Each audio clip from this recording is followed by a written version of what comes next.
Hello, बहुत ही स्वागत है आपका बेसिक एजुकेशन ऑफ सौरभ में। हमने पिछले वीडियोस में समझा था न्यूटन्स के कुछ laws, first law of motion and second law of motion. First law of motion था हमारा inertia and second law of motion था हमारा law of mass and acceleration.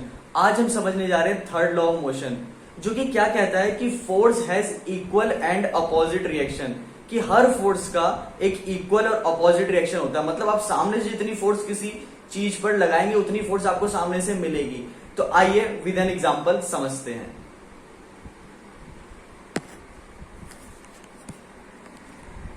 ये मेरे पास एक बुक है जो कि एक टेबल पे रखी हुई है, लेकिन ये मूवमेंट क्यों नहीं कर रही है, ये नीचे की तरफ क्यों नहीं गिर रही? क्योंकि ड्यू टू ग्रेविटेशनल फोर्स इसको नीचे की तरफ गिर जाना चाहिए, लेकिन ये क्यों नहीं गिर रही है, अपनी जगह स्टेशनरी क्यों है? इसका क्या रीजन है? तो हम देखते हैं।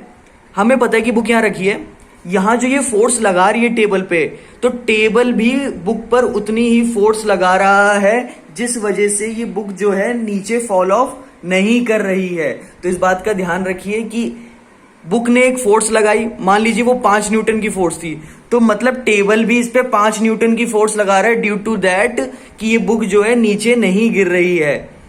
तो आप ये बात समझिए कि इधर से हमें क्या समझ आया, जो मैंने बोली बात कि force has equal and opposite reaction. उसका मास आइदर देन मास, उसका कुछ भी हो बुक का, और इस पे कितने भी टेबल का मास कुछ भी हो, इससे हमें फर्क नहीं पड़ता है, उसको हम ऐड करते चलेंगे। हमें पता है कि ये स्टेशनरी क्यों है। स्टेशनरी सिर्फ इसलिए, इधर कोई डिस्प्लेसमेंट नहीं हो रही है, ग्रेविटेशनल फोर्स इसको अपनी तरफ अट्रैक्ट कर रही है, बट ये अपनी पोजीशन से डिस्प्लेस नहीं हो रही है। क्यों? क्योंकि फोर्स जो टेबल लगा रही है वही बुक लगा रही है, जो बुक लगा रही है वही टेबल उसकी तरफ लगा रही है।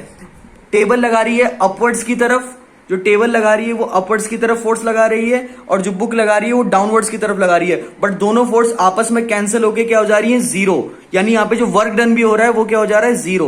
ड्यू टू दैट ये जो मूवमेंट है बुक की वो नहीं हो रही है, दोनों फोर्स कैंसिल हो गई। तो force has equal and opposite reaction. यहां से हमें ये बात समझ आई। आइए सेकेंड एग्जाम्पल के थ्रू समझते हैं। मेरे सामने एक वॉल है, लेकिन इस वॉल पर मैं अब क्या करने जा रहा हूं? एक फोर्स लगाने जा रहा हूं। इस वॉल को मुझे मूव करना है, ऐसा मैं कह रहा हूं, लेकिन आप समझ सकते हैं कि वॉल मूव नहीं होगी। लेकिन आप लोग नॉर्मल लाइफ के हिसाब से कहेंगे कि वॉल ये इसलिए नहीं मूव हो रही है, क्यों?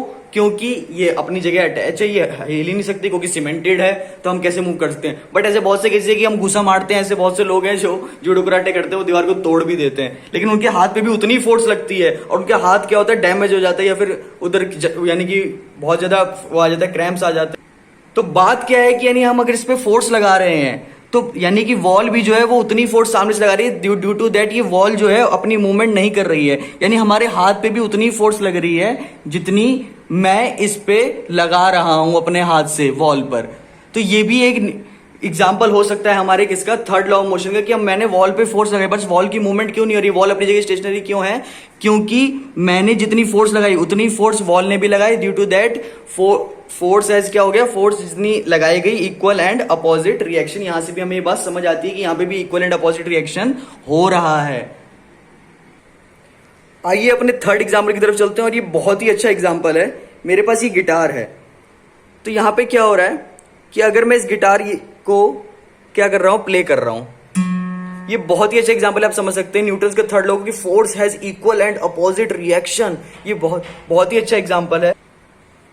मतलब यहां पे बात क्या है कि मैं अगर एक माइन्यूट बहुत लो फोर्स भी लगा रहा हूं, तब भी ये गिटार क्या कर रहा है? रिस्पॉन्स कर रहा है। हल्की सी फोर्स लगाने पे भी ये गिटार क्या कर रहा है? रिस्पॉन्स कर रहा है। किससे? साउंड के थ्रू, कि इस पे यानी फोर्स लगी है। ये बता रहा है कि इस पे फोर्स लगी है, कि मैंने इस पे फोर्स लगाई और इसने क्या किया? साउंड किया, मतलब इसने इक्वल एंड अपोजिट रिएक्शन दिया।